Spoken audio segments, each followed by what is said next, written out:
One of the most important behind-the-scenes aspects of how tech ecosystems grow and flourish is the flow of talent. Founders and early employees are the venture capitalists of their own careers. They're looking for the next interesting idea as much as investors are, and they're giving their time and energy to the companies they build. Watch the talent, and they'll often lead you to the next great company. This pattern has been playing out for time immemorial. 8 of the key employees of Shockley Semiconductor left to form Fairchild Semiconductor in 1957, helping to launch a family tree of companies that laid the foundation for the silicon in Silicon Valley. In an interesting coincidence, that bridges the East Coast and West Coast tech family trees. The Fairchild and Fairchild Semiconductor was Sherman Fairchild, the son of the chairman of IBM's predecessor company, CTR. He provided the capital for those 8 to leave Shockley, and the rest was history. This timeless pattern is repeating now in Southeast Asia. Zalora is a case in point. Founded in 2012 as a part of Rocket Internet's expansion into Southeast Asia, Zalora now counts over 4,900 alums across the region. It may not be a household name in the West, but Zalora's influence is being felt through its 193 alums who are now founders or CEOs of companies in Southeast Asia, including the founder of Shopee, Chris Fung, the CEO of Love Bonito, Dion Sung, the co-founders of Shopback, Henry Chan and Joel Leong, and the CEO of Vietnam's B Group, Yen Vu. And Zalora isn't the only such academy company, or even the largest by number, though its alumni have been distinctly successful. To discuss this important trend, I spoke with Picha Haroon, a co-founder of Asia Partners, who leads the firm's Jakarta office. Similar to Nick and Oliver, Picha is an investor operator. He worked at an emerging markets venture fund, Unitas Impact, and then, after a stint at Bain & Company, he led a team of 120 people at Bukalapak, one of Indonesia's largest internet companies. Bukalapak went public in 2022 on the Indonesian Stock Exchange, which at the time was Indonesia's largest ever IPO. Picha, a lot of focus goes into the family trees of just the founders of companies, but you found a way to look deeper into the entire employee base of a company to figure out its genealogy, so to speak. Sometimes this means looking more broadly than just other internet companies. Thanks, Nancy. That's exactly right. Although Sea, Grab, Gojek, Bukalapak, and others get a fair amount of attention, the ecosystem for talent is much broader. Keep in mind that back in 2009-2012, when our region's first generation of internet companies were getting founded, there were very few other internet companies to hire from. Founders either hired directly out of universities or they cast a wider net to find great talents from other parts of the tech industry, professional services, and even consumer goods companies. And of course, they poach from each other quite a bit as well. A bit like a fossil record, we can see the legacy of all of that in the employee makeup of each company. What we have done is to take a look at each of these 38 companies across 11 categories, which include representative groups of global internet companies like Google and Facebook, traditional tech companies like IBM and the telcos, professional services, FMCG, and 2 generations of Southeast Asia's internet companies. The first generation includes 2 groups, the Indonesia's focused strategy 1 players like Gojek and Bukalapak, and the regionally focused strategy 2 players like Sea and Grab. Just imagine for a moment if you could create a grid for these 38 companies from and to. For each company, how many of their current people came from the other 37 companies? And for each company, how many of their alumni went to the other 37 companies? That is exactly what we did. The results were fascinating. What that lets you do is track the movements of talent across the ecosystem. It is worth pointing out one methodological point. So let's say someone worked at Microsoft and now works at Sea in Southeast Asia. We can say with precision, at least according to LinkedIn, that they work in Sea in Southeast Asia, but we aren't able to say whether they worked at Microsoft in Southeast Asia or in some other Microsoft region. So when we talk about net changes across the ecosystem, there's a little bit of error introduced by talent infos from abroad, but still, we believe the big picture is still fairly accurate. So share with me the big picture then. What did you learn from all these data points? Let me start with this visual. It's the highest level synthesis of all the data in one simple page. At first glance, this might look like just a bunch of circles and arrows, but there's actually a lot behind the surface here. We use network analysis software to create this based on the actual talent flows of our tech ecosystem.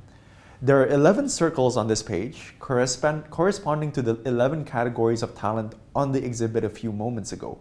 For example, there's a circle for first-generation internet companies pursuing Strategy 1 in Indonesia, and another circle for the first generation of internet companies pursuing Strategy 2 more regionally, and yet another circle for the second generation of internet companies that are increasingly magnets for talent.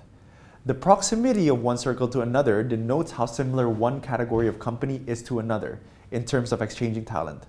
The size and the direction of the arrows show the magnitude of the flows of talent. So now let's unpack this. What you see looking at the arrows is that some of these categories tend to be net sources of talent, others are net magnets for talent, and others are in the middle, exchanging talent in both directions. Of course, each category exchanges at least some amount of talent with almost every other category, but we're most focused on the flows that are largest and the net flows that subtract departures from arrivals or vice versa. And it's important to note that today's talent magnet might be tomorrow's talent feeder. This is a very dynamic region and things definitely change over time. Who are the talent sources currently, the feeders? It tends to be the IT services firms, the telcos, and the big four accounting firms. And of course, recent college graduates, though those don't appear here as we're looking at company-to-company movements. These three categories definitely resonate with our anecdotal observations. They hire a lot of young people and are great places to start a career. And as every CEO knows, there's more to building a company than just coding. You need hard and soft infrastructure like data centers and accounting teams, project managers and compliance experts, and these organizations are great at teaching those skills. Who is in the middle then? There are 5 categories. The first generation internet companies like Sea and Gojek, both Strategy 2 and Strategy 1, the FMCG players like Unilever, the management consulting firms, and the semiconductor industry. I can see why the consulting firms are sources of talent, but why would you have them in the middle, meaning somewhere between sources and magnets for talent? That was a very interesting finding for us. While it's true that the 3 big consulting firms, Bain, BCG, and McKinsey, have lost hundreds of people on a net basis to the first generation internet companies, they in turn are hiring hundreds from the big 4 accounting firms and the IT services firms like IBM and Accenture. It's possible the two are related. They need to replace the outflow to internet companies with new recruits. And semiconductors? Yes, that was interesting too. A lot of people rotate out of semiconductors into global tech companies like Google, Microsoft, Amazon, Facebook, and Apple. And C has hired almost 70 people out of Micron Technology alone. We'll come back to that in a moment. And then the final stage of the network graph. Where are the magnets? That's these 3 categories. Keep in mind that it's not that they themselves don't lose people to the other categories. It's just that they tend to be, in general, net recipients of talent. ByteDance, which owns TikTok, is a great example. It's one of the largest current talent magnets in our entire ecosystem, and this is just their Southeast Asia operations we're talking about. It's pretty exciting to see the second generation of companies also becoming magnets. 100%. Many of the second generation companies like Shopback were founded by first generation internet company employees. So it's very natural that they become magnets for other first generation talents. Again, as you say, every employee is the venture capitalist of their own careers. Exactly. They're looking for what's next and who can put to use what they learned on the job at their previous company. You said this was the high-level view, so I'm intrigued to take the next card. Can we unpack just one level deeper? Sure. This is what the network analysis looks like for all 38 companies in our sample. We've replaced the 11 circles for broader categories with the underlying companies itself. It's a little bit more complex, but what you're basically seeing is a higher resolution version of the earlier network map. Think of it as 1080p versus 480p. So what you see here is a much more precise picture. There are some really interesting takeaways which build on the big picture from a few moments ago. To take a step back, it's been over a decade since the first generation of internet companies in Southeast Asia were founded in a remarkably productive 4-year period from 2009 to 2012, which saw the founding of Sea, Grab, Lazada, Zalora, Gojek, Tokopedia, Bukalapak, and Traveloka. Now we call these the Big 8, and they fall into two natural groups. The 4 that are more regional in business operations and headcount, which are Sea, Grab, Lazada, Zalora, and the 4 that are more Indonesia-centric, which are Gojek, Tokopedia, Bukalapak, and Traveloka. That's Strategy 2 and Strategy 1, respectively. As I mentioned earlier, the Big 8 didn't have the benefit of an established community of internet companies from which to hire experienced talent. So much of their hiring was right out of college with plenty of on-the-job training. What lateral hires they could attract often came from outside of the internet industry. So for example, Sea has over 1,000 current employees who used to work at the Big 4 accounting firms, and almost 500 from global FMCG firms like Unilever and P&G. When talent did come from the tech industry, it often came from a much earlier generation of tech. For example, over 400 of Sea's employees come from IBM or Accenture, almost 350 from Singtel or Telkom Indonesia, and over 100 from the semiconductor industry. Management consulting firms were also popular sources of talent. Sea has almost 220 alumni of the Big 3 management consulting firms, and Grab has over 100. BCG has been particularly rated for talent, with departures for other players in the Southeast Asia innovation ecosystem equivalent to 46% of its current headcount. I'm living proof of this. I was with Bain before I went over to be an operating executive at Bukalapak. Naturally, with a limited talent base and rapid growth, the Big 8 have liberally poached talent from each other along the way. Sea currently has almost 3,000 people from other Big 8 firms, Grab almost 1,000, Tokopedia almost 800, Lazada almost 600, and Gojek more than 500. Although talent poaching has gone in multiple directions, we can see clear evidence of a net flow of talent from one company to another. Like you said, employees are the best on-the-ground venture capitalists of their own time and skill, and they are essentially voting with their feet. Among the Big 8 first-generation internet companies, Sea was by far the biggest net gainer of talent. They had 399 net transfers from Lazada into Sea, 385 net transfers from Gojek into Sea, 231 from Grab into Sea, and 152 from Traveloka into Sea. Grab was also a magnet for talent, with 64 net transfers from Lazada to Grab and 56 net transfers from Traveloka to Grab. It's fascinating to see that a new generation of internet companies is now taking talent from Sea. Remarkably, ByteDance, which owns TikTok, has taken a net 831 talents from Sea, by far the single greatest talent flow in the entire regional innovation ecosystem. In total, an equally remarkable 1,644 net talents have gone from the Big 8 to ByteDance. The ByteDance alumni, over time, will be very interesting to watch. The next generation of internet companies are also drawing talent from the Big 8. So for example, there have been 72 net transfers from the Big 8 into Shopback, and 61 net transfers from the Big 8 into Carson.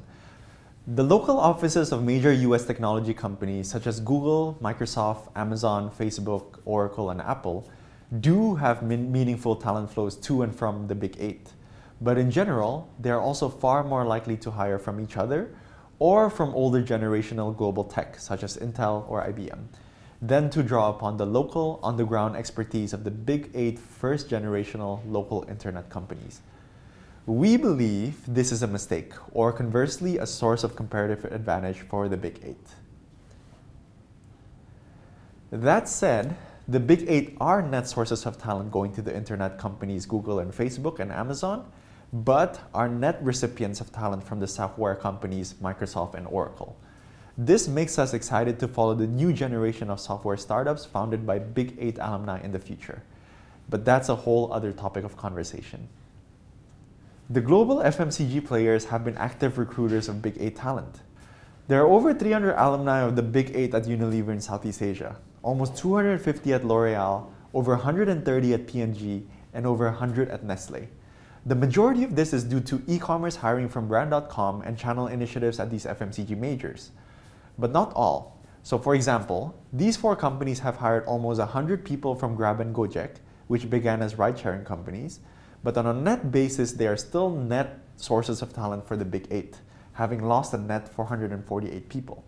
The interesting exceptions are the Lazada to L'Oreal corridor, which has seen a net transfer of 38 people to L'Oreal, and the C to P&G corridor, which has seen a net transfer of 18 people to P&G. Overall, the impact of Tencent and Alibaba is quite muted in our region. Instead of being magnets for talent, as one might expect based on their overall market caps, they have often been net sources of talent for the Big Eight. So Tencent, for example, has transferred a net 61 people to the Big Eight, largely to C, and Alibaba has transferred a net 144, largely to C and Lazada. Some of this might be artifact of our data collection, as we look at the global employees of each source company, but only local Southeast Asian hiring by target companies.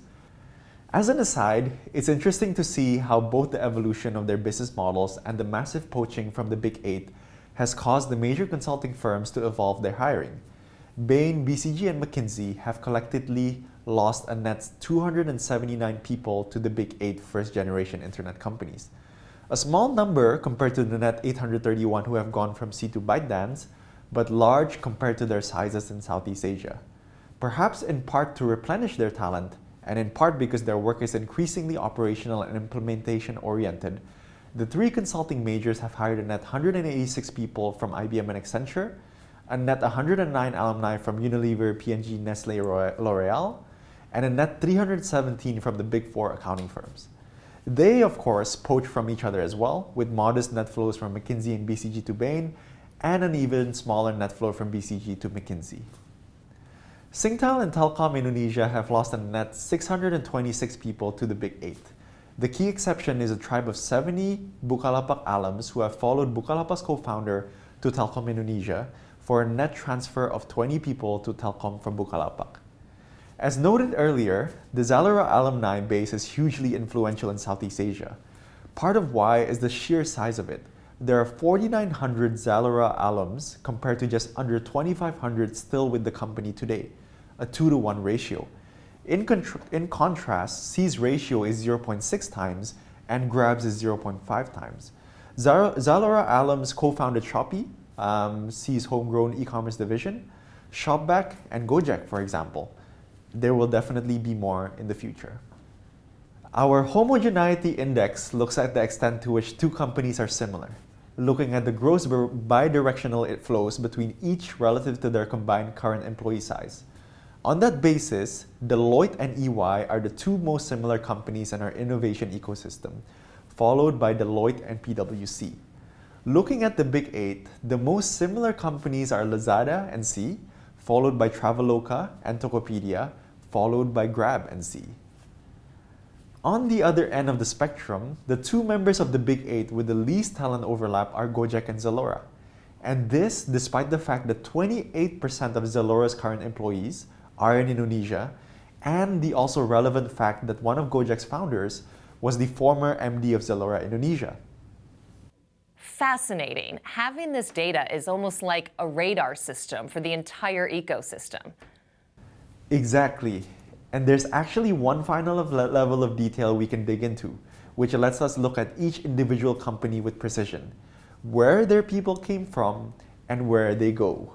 We call it the nutrition facts page for each company, just like on the side of a food package. Well, at the risk of being corny, you are what you eat.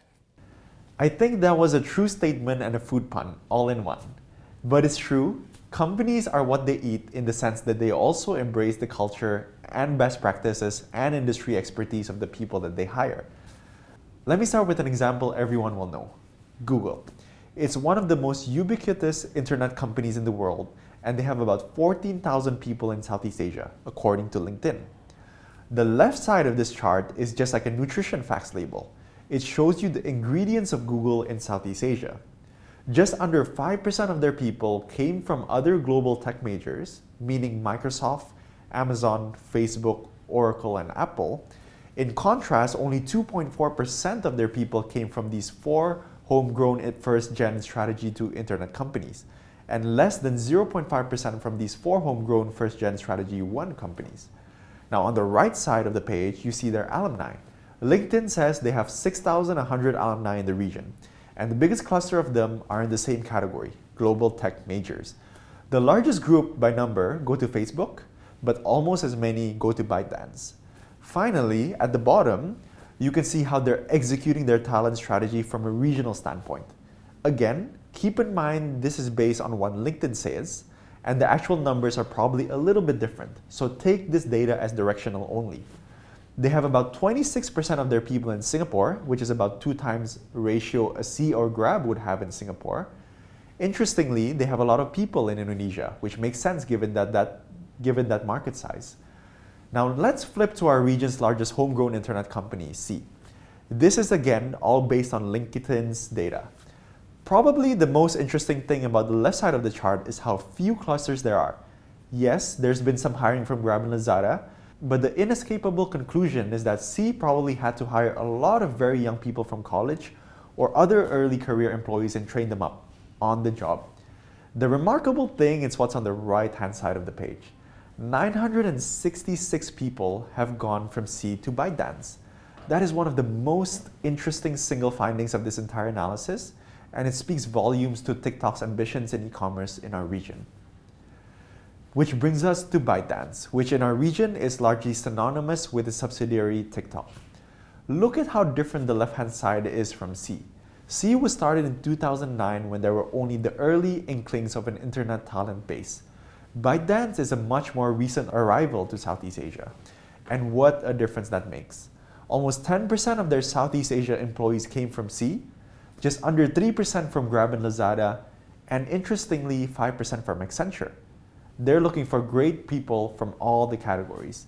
In fact, there isn't a single one of the 11 categories of companies, from global tech majors to semiconductors, they haven't tapped into for talent. Finally, we'd like to highlight the superb second-generation homegrown internet company, Shopback. It's our most recent investment, but leaving our own fondness for the company aside, it's a great case study of how the second generation builds on the first. Again, compare the left-hand side, the nutrition facts, to Sea. Almost 20% of Shopback came from the first-generation Strategy 2 companies. That makes sense, since although Shopback is a second-generation company, it's also a Strategy 2 company with operations in almost a dozen countries across Asia. And take a look at the lower right for a moment. This shows the rotation of people from one category to another when they work at Shopback. It basically says, relative to the entry mix of the company by category, what is the exit mix? Let me give you a practical example. Now, although 20% of Shopback's talents came from this first-generation Strategy 2 companies, only 8% of Shopback alumni go back to first-generation Strategy 2 companies, for a delta of about negative 12%. Meaning, there really is a concept of first-generation and second-generation companies. You start at first-generation company and then generally progress, at least in this case, to a second-generation company. Perhaps over time, Shopback will help seed the third generation of companies. So do you have nutrition facts for the other companies? Yep, we have them for each of the 38. They're pretty interesting to flip through. They're all in the 4th edition of our report on our website. Fascinating. I don't think I've ever seen this kind of analysis before. Well, it's not hard to do. You just need a LinkedIn recruiter account and, well, plenty of spare time. It takes a lot of searching, but the results we think are worth it.